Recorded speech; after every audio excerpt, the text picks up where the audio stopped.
Directly I left the French coast, I found my machine working beautifully. I must have been traveling nearly 80 kilometers an hour when nearly halfway across, the wind dropped, and for a few minutes the conditions were ideal. Traveling with no vibration, I seemed to slide through the air. It was an exquisite and exhilarating voyage. Unfortunately, haze and mist put an end to my tranquility.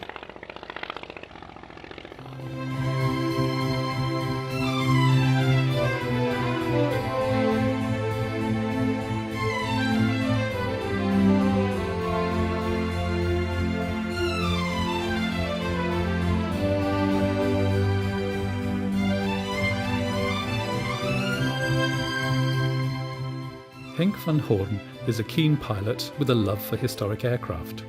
He's had a lifetime interest in the work and achievements of the early pioneers. Henk's dream was of having a full-size Blériot in the Netherlands and flying it across the Channel as Louis Blériot and Jacques de Lesseps had done so long ago. He's one of a small group of men from different countries who each shared the same ambition: to fly to England on the centenary of Louis Blériot's heroic flight in July 2009.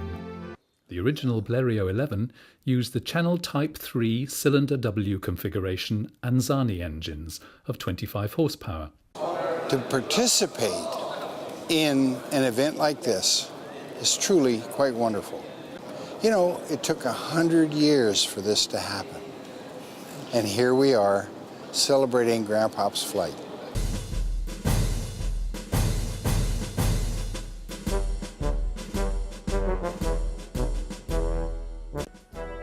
Early evening on the 20th of May 2010, and both aircraft take off.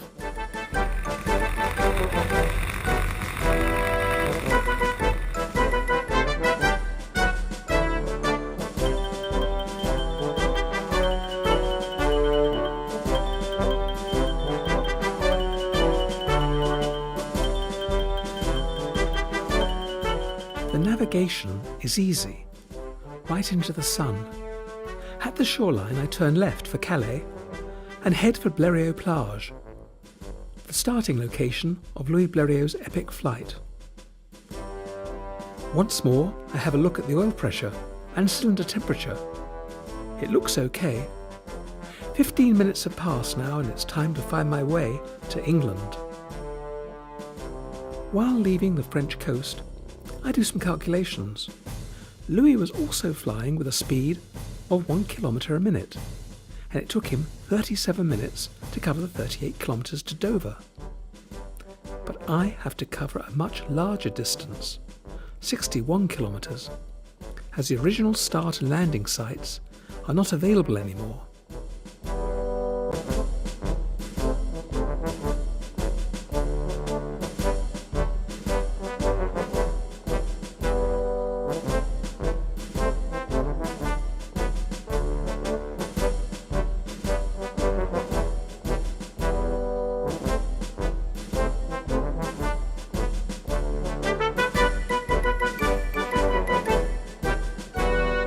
I notice that the headwind over the channel has picked up. It is going to be a long flight, but who cares? Some 35 minutes after leaving the airfield at Dumarque, the shores of France and England are equal in sight, so I must be halfway now.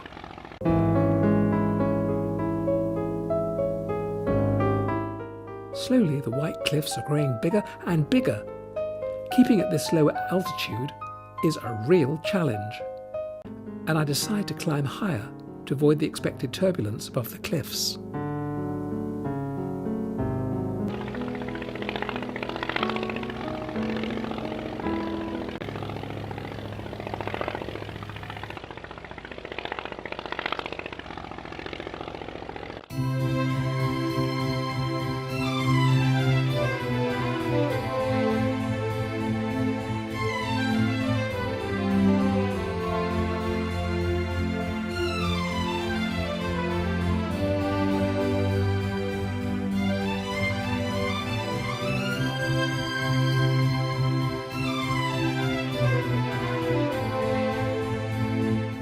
I keep the two Second World War masts on my right and past the shoreline.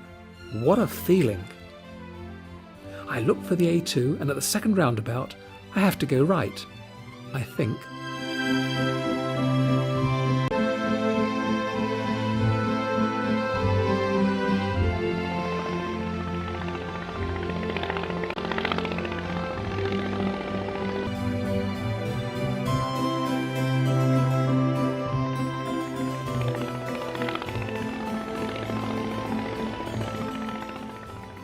Minutes later, and far into the distance, I discover something that looks like a glider airfield. The windsock is slack, so I can risk a low pass across the strip and figure out a proper final approach.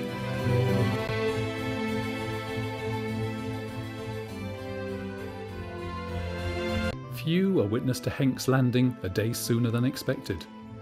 Flying further than in 1910 and with moderate headwinds, Henk achieves a record-breaking endurance flight of 75 minutes. The trees at the beginning of the strip are much too high for me, and there is a crosswind. So a nice entrance from a shallow angle, avoiding the trees, with still enough length for the landing, does the job.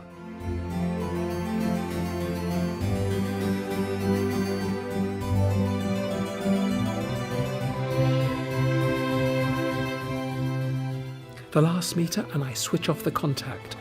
75 minutes, and I did it. Guy Feltz prepares to make the return flight to Calais in Pascal's Blériot. Surprisingly, he has not flown it before. He normally flies a Boeing 737.